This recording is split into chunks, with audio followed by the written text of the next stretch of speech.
Hello, dear bankers. I, Diksha Sharma, welcome you all on this Atra platform. So, if you are preparing for CAB December 2026, तो ये series cab on the go आपके लिए है क्योंकि यहाँ हम आपके बीएफएम के सिलेबस को इस तरह से कवर कर रहे हैं दैट विद इन 50 लेक्चर आपके मोस्ट इंपॉर्टेंट टॉपिक्स जो कि प्रीवियस ईयर क्वेश्चन पेपर्स में देखने को मिले हैं वो सारे टॉपिक्स को हम यहाँ पे कवर कर रहे हैं दैट विद इन 50 लेक्चर्स आपके टॉपिक्स जो कवर होंगे उससे आप एटलीस्ट जो है 50 मार्क्स सिक्योर कर पाएंगे अपने कैब एग्जाम में।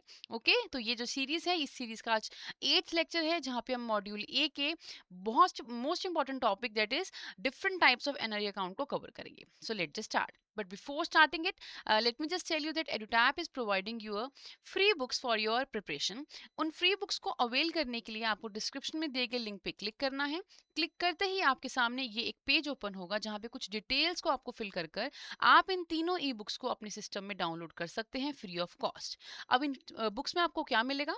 आपको मिलेंगे most important topic, solve PYQs, practice MCQs और कैब का डिटेल सिलेबस। तो अगर आप भी अपनी प्रिपरेशन को स्मूथ करना चाहते हैं विद दीज ई बुक्स तो आप इसे डाउनलोड कर सकते हैं फ्रॉम द गिवन लिंक। तो चलिए स्टार्ट करते हैं हमारा आज का लेक्चर। हमारा फर्स्ट जो मोस्ट इंपॉर्टेंट क्वेश्चन हो सकता है ये टॉपिक स्टार्ट करने से पहले वो ये है who all are called NRIs। ठीक है, तो NRIs कौन होते हैं? ऐसे इंडियन इंडिविजुअल्स जो अब बाहर सेटल हो गए हैं। ठीक है, फॉरेन कंट्री में सेटल हो गए हैं। क्यों सेटल हुए हैं? हो सकता है वो किसी एम्प्लॉयमेंट पर्पस से बाहर गए हों, कोई बिजनेस सेटअप किया उन्होंने बाहर, और या फिर वो एजुकेशनल पर्पस से भी क्या है वो बाहर हैं।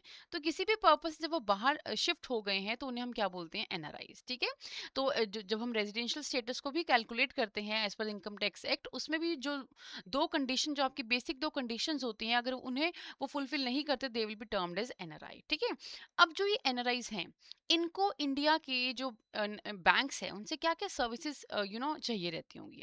क्या इन्हें कोई सर्विसेज इंडिया के बैंक से, अभी क्योंकि ये तो ऑलरेडी बाहर रह रहे हैं, तो इनको इंडिया के बैंक से क्या क्या सर्विसेज चाहिए? नंबर वन, हो सकता है कि इनके पास इंडिया में कोई ऐसी इनकम सोर्स हो जहाँ से आज भी इनकम आ रही है और वो क्या चाहते हैं, उस इनकम को क्या करना चाहते हैं, हैंडल करना चाहते हैं, मैनेज करना चाहते हैं। जैसे फॉर एग्जांपल उनकी कोई यहाँ पे कोई प्रॉपर्टी है जिससे उनको रेंटल इनकम आ रही है। ठीक है, या फिर उन्होंने यहाँ पे कोई इन्वेस्टमेंट करी है जिनसे उनको रिटर्न आ रहे हैं, तो वो जो इनकम है उन्हें क्या करने के लिए, मैनेज करने के लिए उन्हें बैंक अकाउंट यहाँ पे ओपन करने की जरूरत है। दूसरा रीजन क्या हो सकता है कि वो इंडिया में इन्वेस्टमेंट करना चाहते हैं, या वो कोई प्रॉपर्टी में इन्वेस्टमेंट करना चाहते हैं, या म्यूचुअल फंड्स में, कोई शेयर्स में। तो इन दोनों ही पर्पस के लिए उन्हें क्या चाहिए? They need a bank account in India, जबकि वो क्या है, they are residing outside India. तो इंडिया में NRIs को बैंक फैसिलिटी दी जाती है जिसे हम क्या कहते हैं? NRI banking. ठीक है, तो NRI अकाउंट्स के NRI बैंकिंग के थ्रू यहाँ पे हम NRIs को बहुत सारे अकाउंट्स की फैसिलिटी प्रोवाइड करते हैं। उनमें से जो मोस्ट इंपॉर्टेंट हमारे अकाउंट्स हैं उन्हें आज हम डिटेल में डिस्कस करेंगे। तो आज हम जो पढ़ेंगे वो है about these 5 types of an account.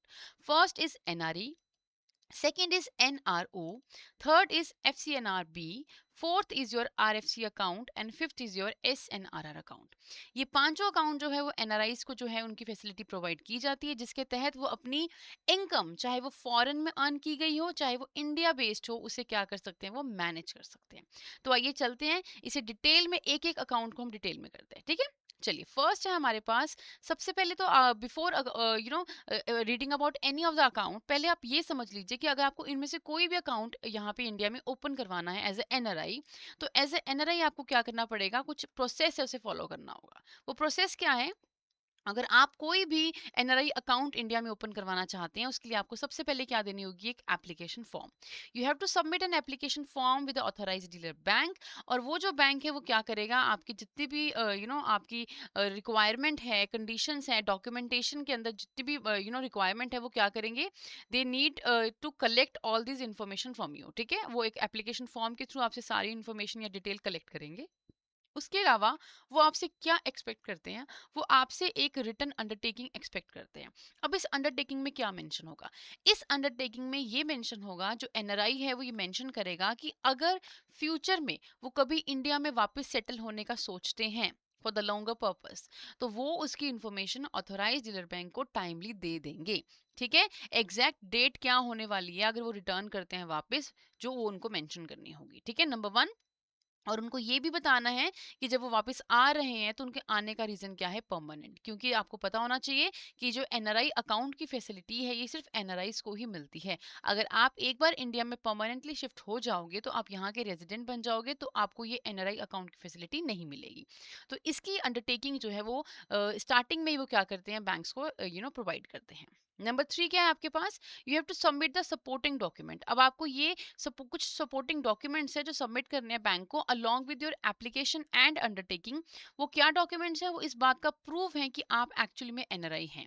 ठीक है, तो उसके लिए आपको अपने पासपोर्ट की कॉपी, अपना वीजा और वर्क परमिट, इसके अलावा आपका एम्प्लॉयमेंट सर्टिफिकेट जो भी बैंक को रिक्वायर्ड होगा ये प्रूफ के लिए कि that you are working outside. Okay, तो ये आपका प्रोसेस है जिसके थ्रू आप अपना इंडिया में एक एनआरआई अकाउंट खोल सकते हो। कौन, एनआरआईज। ठीक है, चलिए अब फर्स्ट है हमारे पास नॉन रेजिडेंशियल एक्सटर्नल रुपी अकाउंट, एनआरई अकाउंट। ठीक है, अब बहुत ध्यान से समझिएगा इसको क्योंकि थोड़ी सी कंफ्यूजन रहती है एनआरई एनआरओ के बीच में। ठीक है, तो देखिए एनआरई अकाउंट क्या है, ये एक ऐसा अकाउंट है, ये बैंक अकाउंट है। ठीक है, ये आपका एक बैंक अकाउंट है। किसका है ये एक एनआरआई का है।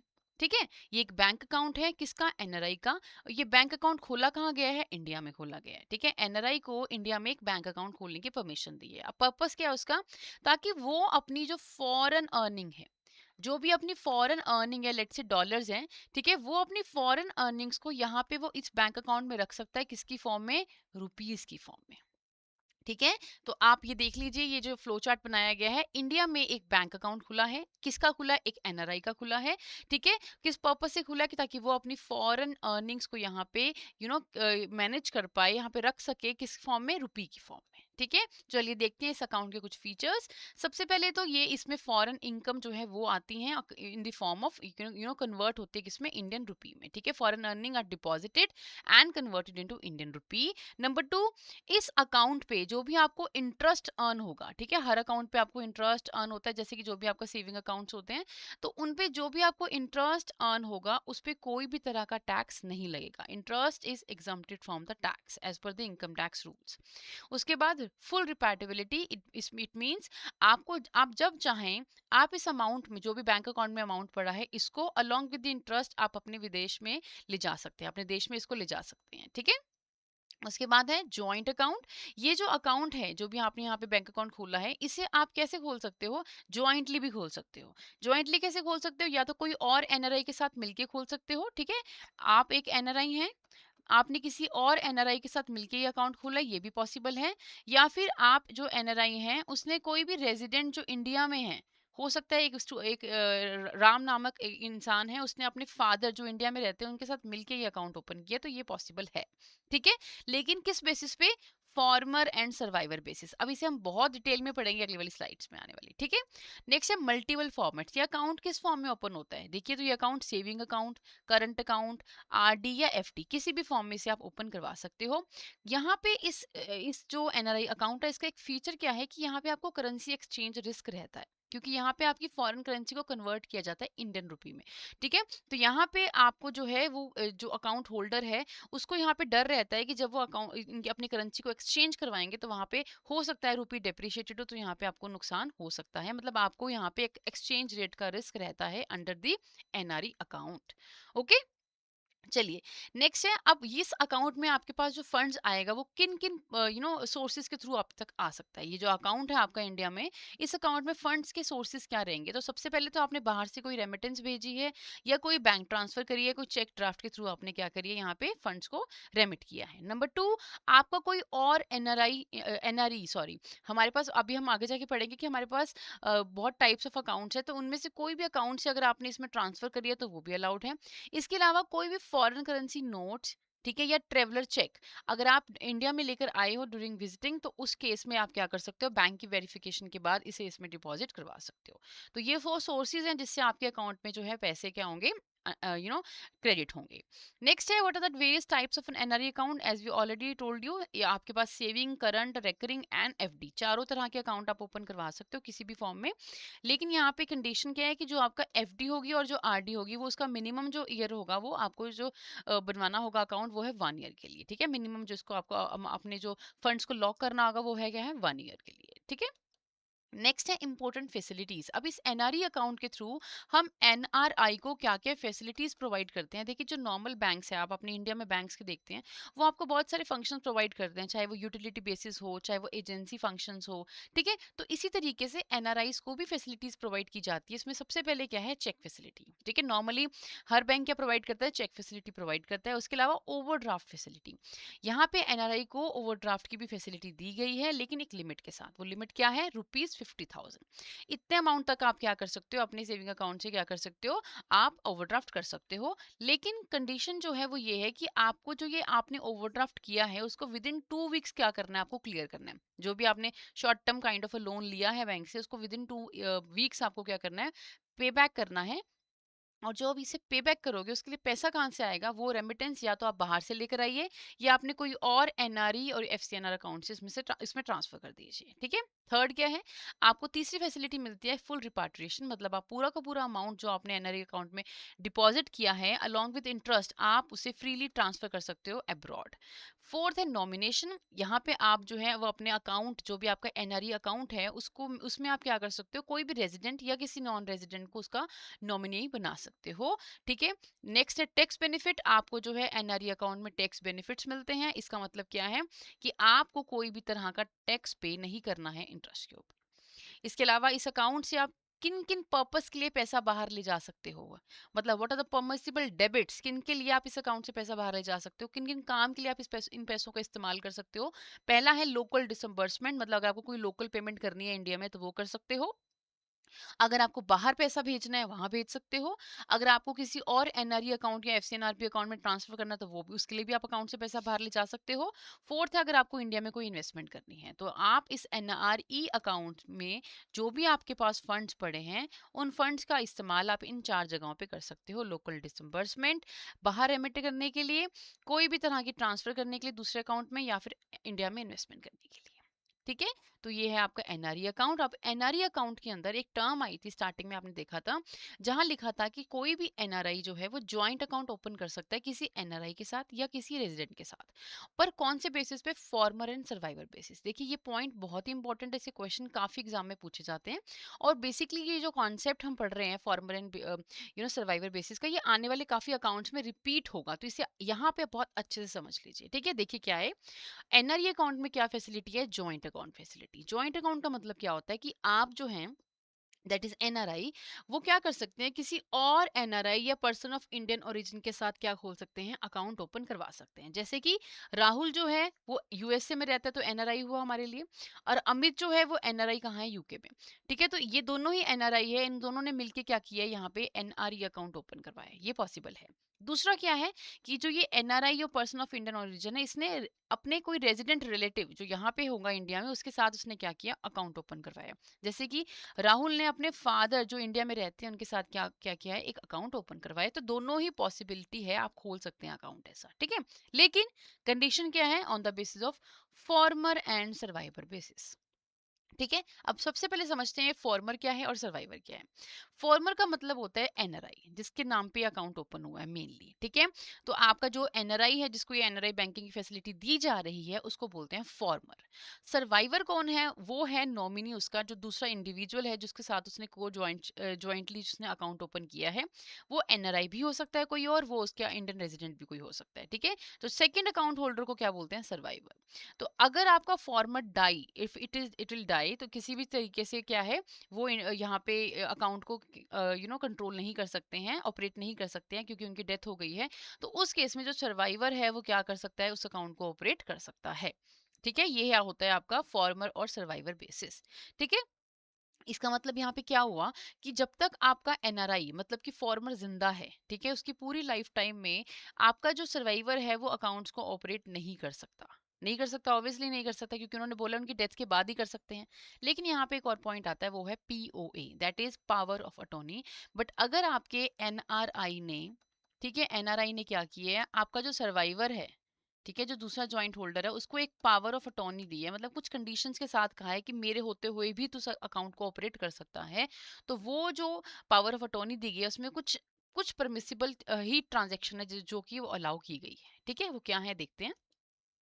तो कैसे होती है हमारी operation of power of attorney? जो एनआरआई है वो ऑथराइज करता है रेजिडेंट इंडिविजुअल को कि वो क्या कर सकता है, वो उसके अकाउंट को ऑपरेट कर सकता है। ठीक है, the POA can operate the account, क्या करने के लिए? लोकल पेमेंट्स करने के लिए, मनी सेंड करने के लिए टू अनदर एनआरई अकाउंट, या मेक परमिटेड इन्वेस्टमेंट। ठीक है, अब जैसे देखिए एनआरआई जो है वो तो इंडिया में है नहीं, पर इंडिया में अगर कोई इन्वेस्टमेंट करने हैं, कहीं पे लीगल पेपर पे सिग्नेचर्स करने हैं, तो वो उसके बिहाफ पे ये काम कर सकता है। ठीक है, however POA holder must operate the account with in the authority जो एनआरआई ने उसको दी है, या फिर जो बैंकिंग रूल्स के अकॉर्डिंगली एप्लीकेबल है। वो सिर्फ उन्हीं लिमिट्स में रह के ही ऑपरेशन कर सकता है जो जो भी उनके PO power of attorney agreement में मेंशन है, उसके बियॉन्ड नहीं जा सकता वो। ठीक है, अब क्या क्या ट्रांजैक्शन ऐसी है जो पीओए होल्डर को अलाउड नहीं है, बिल्कुल भी अलाउड नहीं है। ठीक है, पहली क्या है, वो अब कोई एनआरई अकाउंट एनआरआई के बिहाफ पे ओपन नहीं करवा सकता। ठीक है, एनआरआई के साथ वो अब एक मान लीजिए एक जॉइंट अकाउंट में आ गया, अब उसके बेसिस पे उसने उसका एक और एनआरई अकाउंट ओपन कर दिया, ये अलाउड नहीं है, नंबर वन। नंबर टू, वो इंडिया से बाहर पैसा नहीं भेज सकता अगर एनआरआई ने उसको मना किया है या उसको अलाउ नहीं किया है, उसके बिना पूछे वो क्या नहीं कर सकता, इंडिया से बाहर पैसा नहीं भेज सकता। इसके अलावा वो इंडिया के अंदर किसी को भी उन पैसों को इस्तेमाल करके कोई बाय वे ऑफ गिफ्ट वगैरह अगर देना चाहे तो वो भी अलाउड नहीं है। ठीक है, making a payment by of gift to a resident on the behalf of account holder, तो वो भी नहीं है। ठीक है, नंबर फोर क्या है, transferring fund from one account to another. अगर मान लीजिए जैसे हमने कहा था कि जो एनआरआई है उसको ये अलाउड होता है कि वो अपने एक अकाउंट से दूसरे अकाउंट में, एनआरई दूसरे अकाउंट में क्या कर सकता है, फंड ट्रांसफर कर सकता है। बट यहाँ पे ये अलाउंस किसको नहीं है, ये पीओए होल्डर को नहीं है, पावर ऑफ अटॉर्नी होल्डर को नहीं है, सेकंड अकाउंट होल्डर को ये परमिशन नहीं दी जाएगी। ठीक है, तो ये है आपका most important farmer and survivor basis. Exam में काफी क्वेश्चन पूछे जाते हैं, पहला क्वेश्चन तो यही पूछ लेते हैं, who is former and survivor. Okay, चलिए, अब सेकंड अकाउंट है हमारे पास NRO. I hope NRE is clear to everyone. बाहर का कोई एनआरआई है, उसकी बाहर की जो इनकम है, फॉरेन इनकम, वो इंडिया में रखना चाहता है, और वो किस फॉर्म में रखी जाती है, इंडियन रुपी की फॉर्म में रखी जाती है। ठीक है, उस पर कोई टैक्स नहीं लगता है। सेकेंड है हमारा नॉन रेजिडेंट ऑर्डिनरी रुपी अकाउंट। अब इसमें क्या है, देखिए, अब जो भी आपका एनआरआई है, ठीक है, वो एनआरआई क्यों बना, क्योंकि आपकी वो देश से बाहर चला गया। ठीक है, तो जब वो इंडिया में था, मान लीजिए राम एक इंडिविजुअल है, वो इंडिया में रहता है। ठीक है, अब इंडिया में रहता है तो यहाँ पे वो कोई ना कोई उसकी इन्वेस्टमेंट्स रही होंगी, उन्होंने कोई प्रॉपर्टी में इन्वेस्टमेंट की है, कोई शेयर में इन्वेस्टमेंट की है, या फिर कोई ऐसी जॉब कर रहे थे जहाँ से उनको पेंशन आ रही थी। ये सब कुछ छोड़ छाड़ के वो कहाँ चले गए हैं, बाहर चले गए। अब जब वो बाहर चले गए हैं, पर उनके पीछे इनकम के सोर्सेज तो यहीं पे रह गए ना, तो ऐसे इंडिविजुअल के लिए यहाँ पे क्या खोला जाता है, अकाउंट खोला जाता है। ठीक है, as the NRO is a saving और current account open in India, India में ओपन किया गया है, किसके लिए, एनआरआई के लिए या पर्सन ऑफ इंडियन ओरिजिन, ताकि वो अपनी ऐसी इनकम को मैनेज कर पाए जो इंडिया से ही वो अर्न कर रहा है। ठीक है, अब देखिए इस अकाउंट को बनाने का पर्पस क्या है, इस अकाउंट को बनाने का पर्पस ये है कि जब कोई एक रेजिडेंट जो है, एक रेजिडेंट जो इंडिया का था, अब वो किस में कन्वर्ट हो गया है, एनआरआई में कन्वर्ट हो गया है, उस केस में जो उसका इंडिया में नॉर्मल रेजिडेंट अकाउंट था, उसको क्या कर दिया जाएगा, कन्वर्ट कर दिया जाएगा उसके एनआरओ अकाउंट में।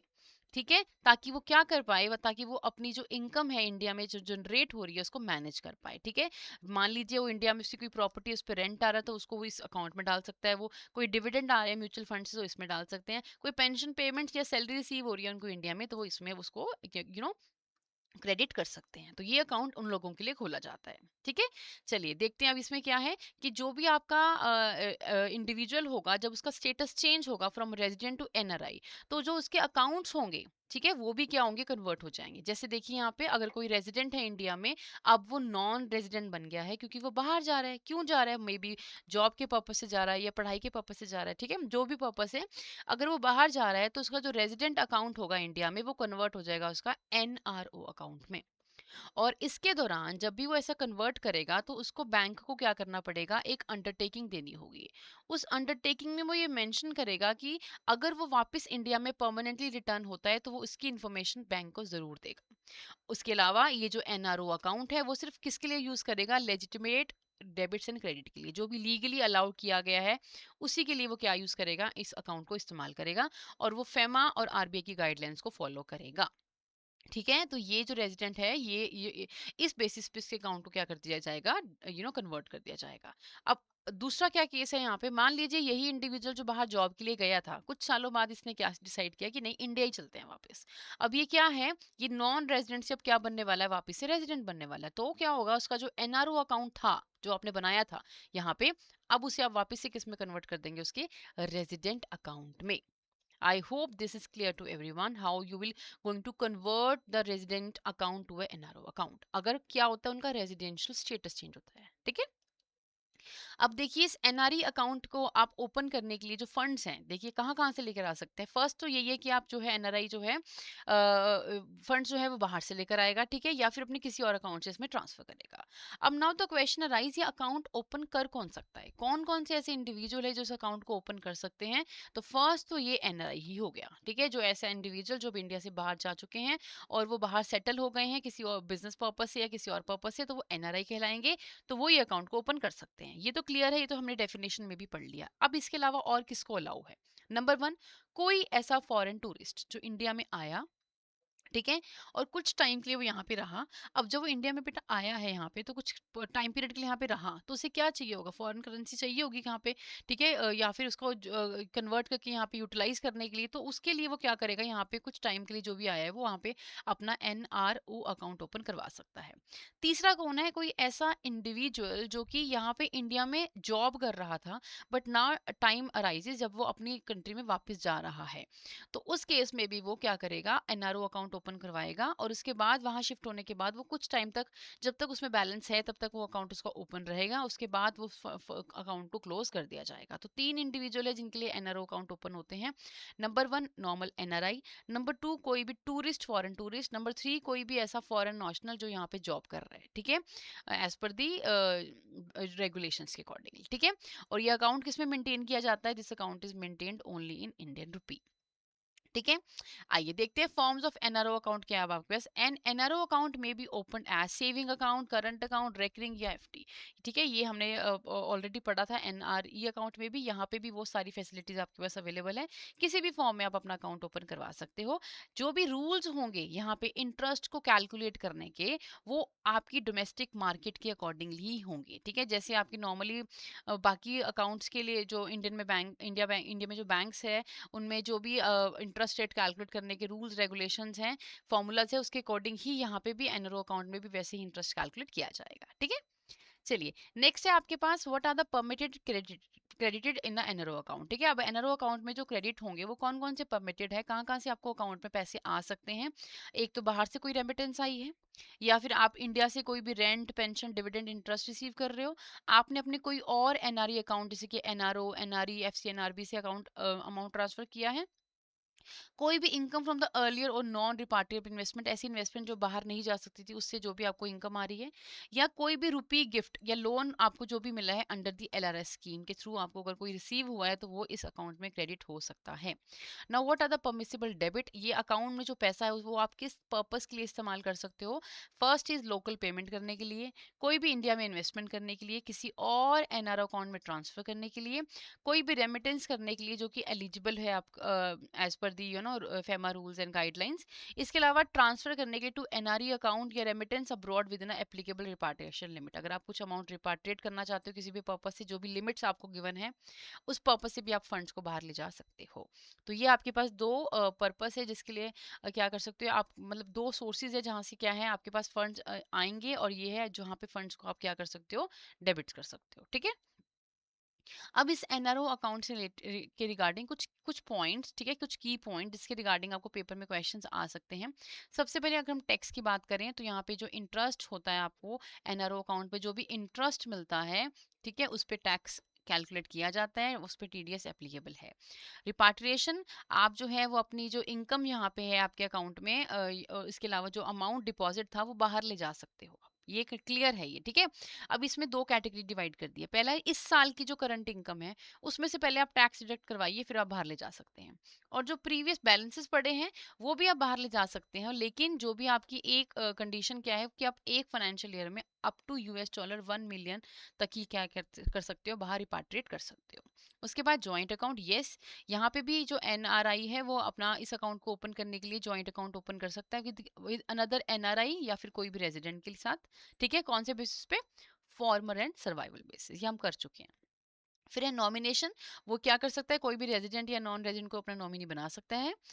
अगर कोई इंडिविजुअल पाकिस्तान या बांग्लादेश से हैं, उनको ये अकाउंट ओपन करवाने के लिए आरबीआई का अप्रूवल लेना पड़ेगा। याद रखिएगा इस बात को, कहीं भी अगर ये पॉइंट आ जाए जहाँ पे पाकिस्तान और बांग्लादेश की बात हो, वहाँ पे आरबीआई अप्रूवल मैंडेटरी है। ठीक है, अगर कोई इंडिविजुअल सिर्फ बांग्लादेशी है, ठीक है, उस केस में क्या है, उनको एक वैलिड वीज़ा तो चाहिए चाहिए। उसके अलावा उनको जो भी फॉरेन रजिस्ट्रार या रीजनल रजिस्ट्रार ऑफिस है, उनकी क्या चाहिए होगी, परमिट चाहिए होगी उनको। ठीक है, इसके अलावा अगर आप टेम्परेरी इंडिया में विजिट करते हो, तो उस केस में आपको अपने, जैसे मान लीजिए अभी मैंने आपको बताया कि जब आप इंडिया में रहते हो आप, ठीक है, इंडिया से आप बाहर चले गए हो परमानेंटली, परमानेंटली आप शिफ्ट कर गए हो यूएसए में, तो उस केस में तो आपका क्या होगा, जो आपका रेजिडेंट अकाउंट है वो एनआरओ अकाउंट में कन्वर्ट हो जाएगा। लेकिन अगर आप इंडिया से बाहर गए हो बस टेम्परेरी विजिट के लिए, तो उस केस में आपका एनआरओ में अकाउंट कन्वर्ट नहीं होगा। फॉरेन टूरिस्ट है, यस, फॉरेन टूरिस्ट अगर इंडिया में आता है तो उसको क्या दिया जाएगा, एनआरओ सेविंग या करंट अकाउंट की फैसिलिटी दी जाएगी। ठीक है, ताकि वो जो भी करेंसीज इंडिया में लेकर आया है, फॉरेन करेंसी, उसको क्या कर सके, सील कर सके या उसके थ्रू रेमिटेंस कर सके।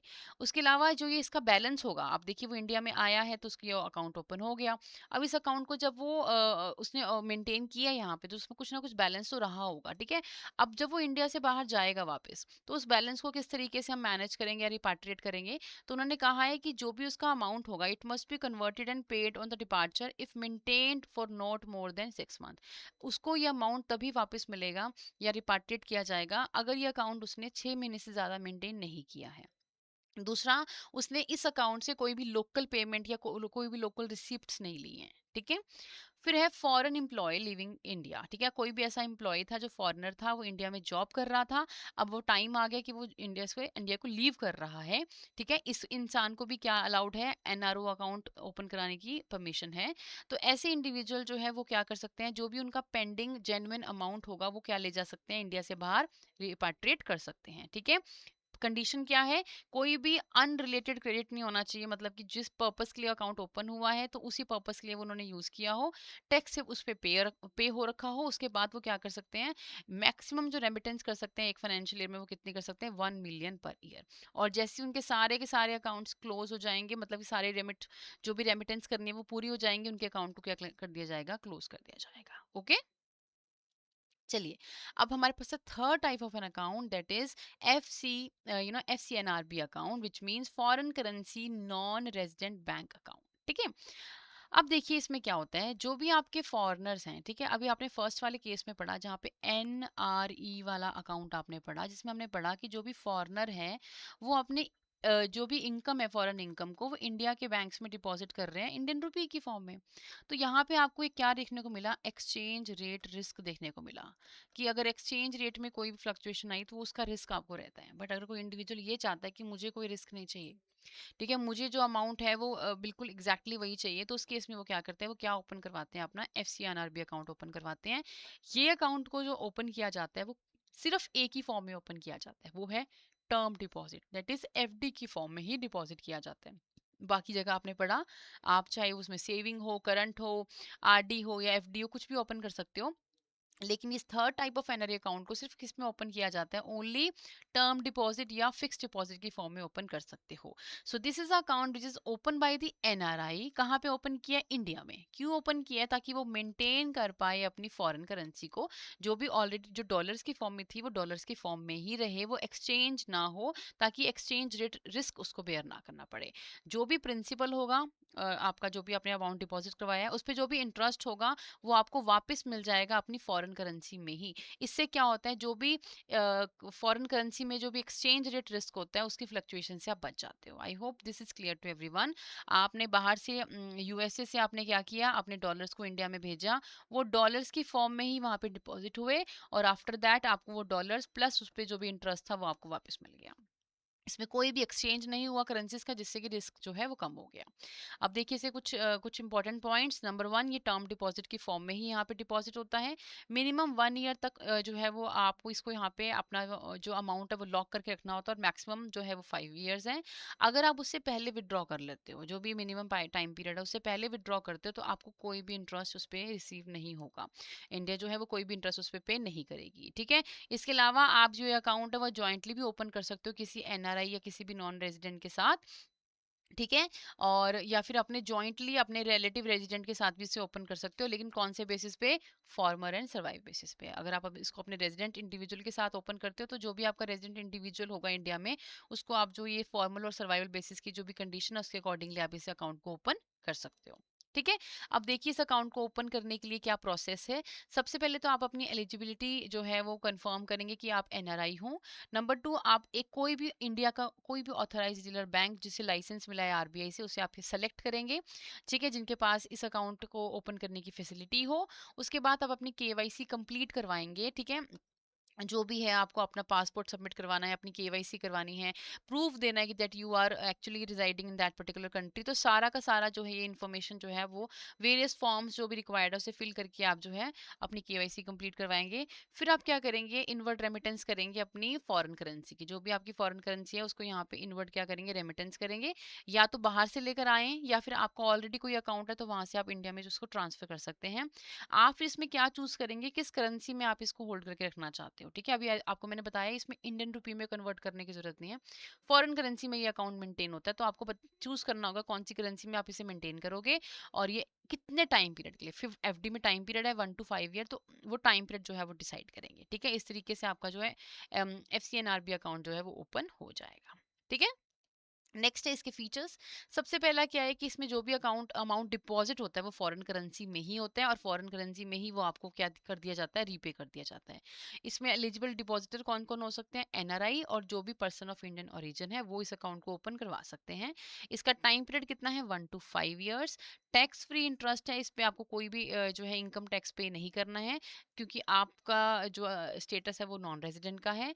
फुली रिपाट्रिएबल, यहाँ पे क्या है कि जो भी अमाउंट है वो आप बाहर ले जा सकते हो, अपना अपना फुल अमाउंट, मतलब principal as well as interest.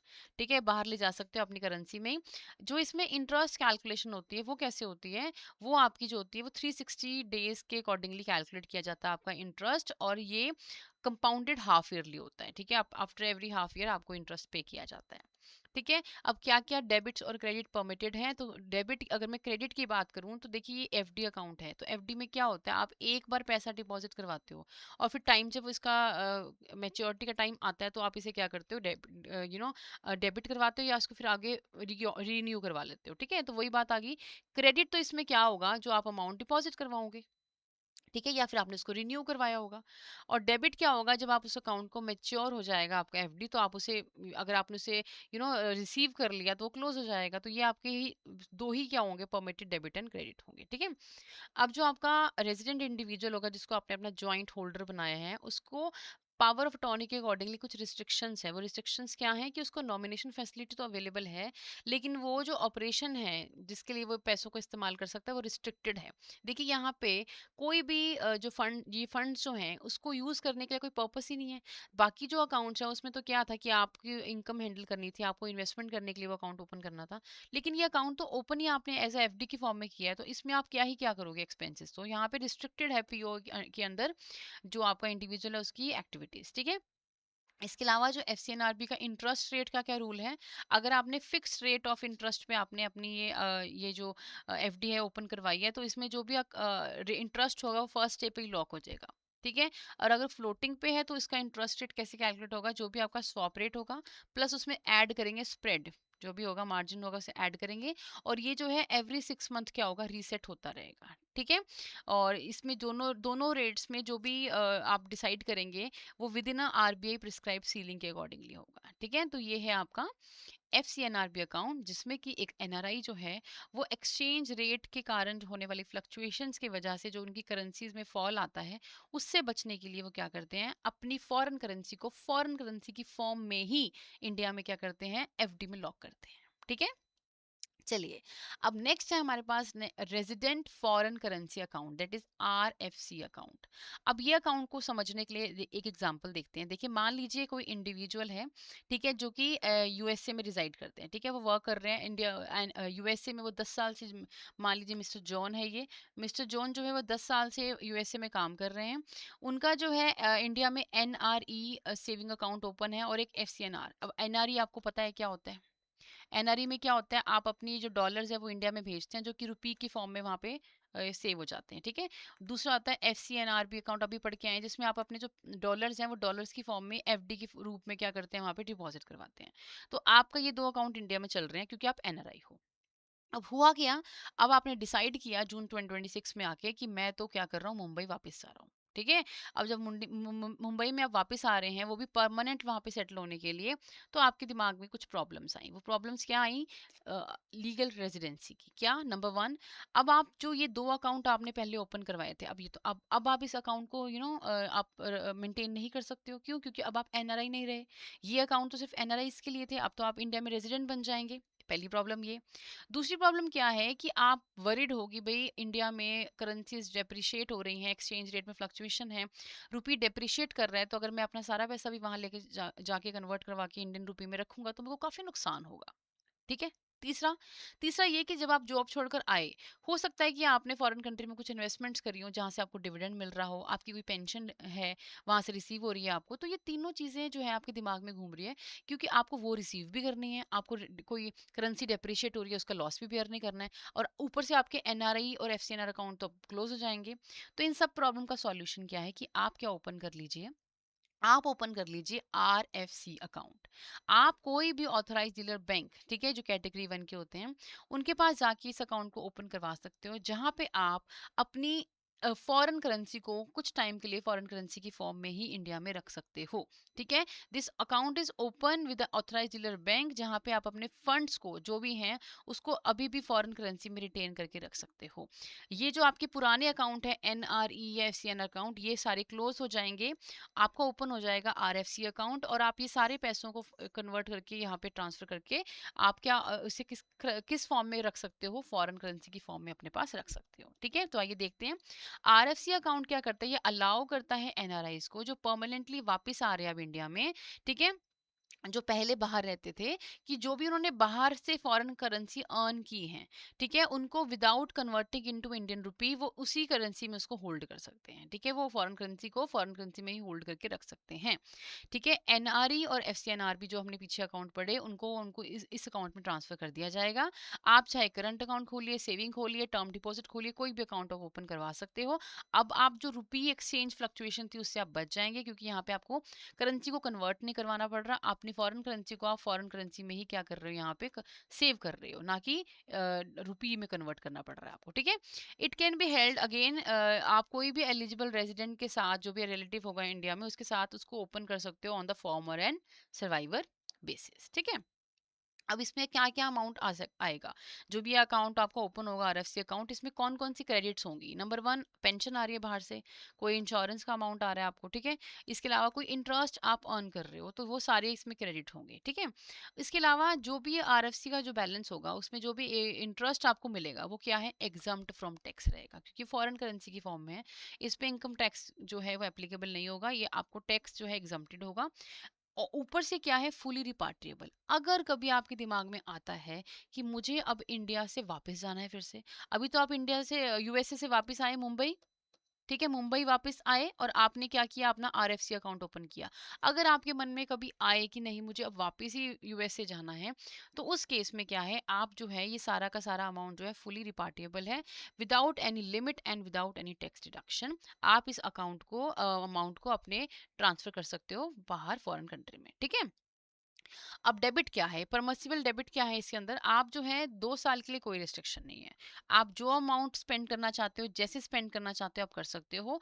2 साल के अंदर अंदर आपको कोई भी लिमिट्स जो है वो नहीं है। अब ये इतना फ्रीली इनको 2 इयर्स क्यों दिए गए हैं, क्योंकि जब कोई भी एनआरआई इंडिया में वापस आता है, तो 2 साल तक वो इंडिया में जो स्टेटस होल्ड करके रखता है उसे क्या बोलते हैं, ARNOR, ठीक है। इनकम टैक्स के अकॉर्डिंगली, जहां पे इंडिविजुअल को 2 कैटेगरी में डिवाइड किया जाता है, रेजिडेंट एंड नॉन रेजिडेंट।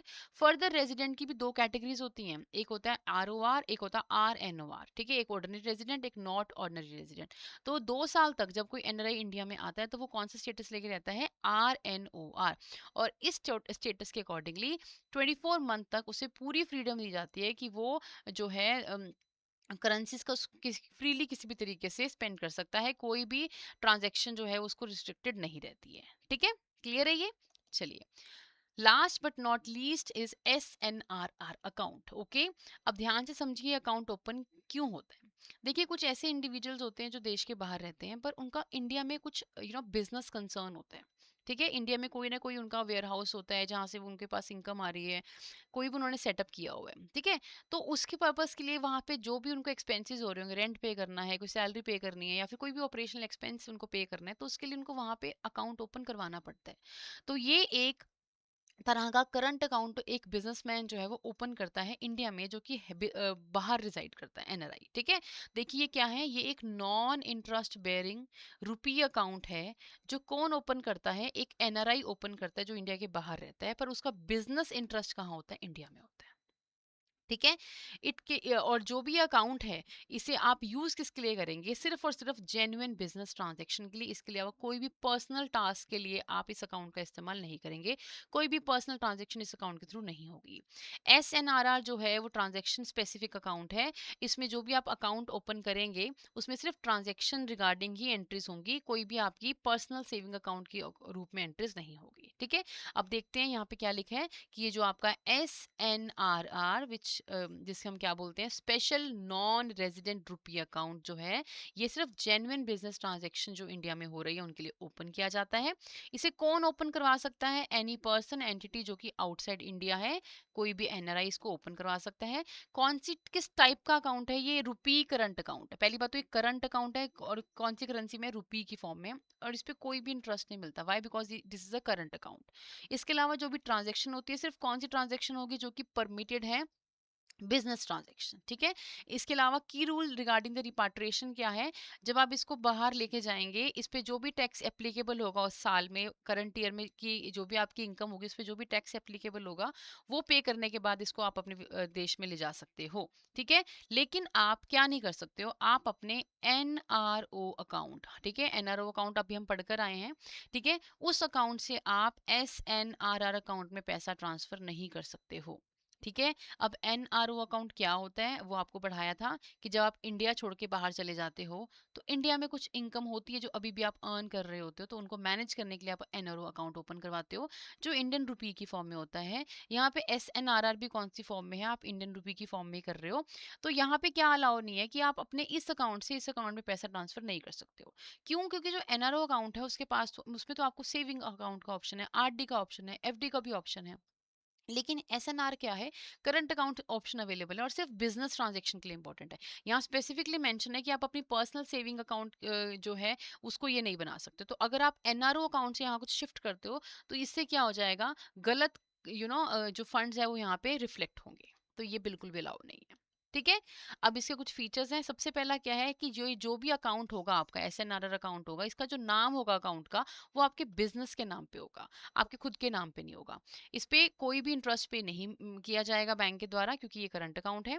जो भी क्रेडिट या डेबिट होंगे या बैलेंस होंगे, वो किससे रिलेटेड होने चाहिए, आपके बिजनेस से रिलेटेड होने चाहिए। सारे के सारे जो भी ट्रांजेक्शन होगी इसमें, वो कौन मैनेज करेगा, AD बैंक मैनेज करेंगे, पर as per the guidelines of FEMA।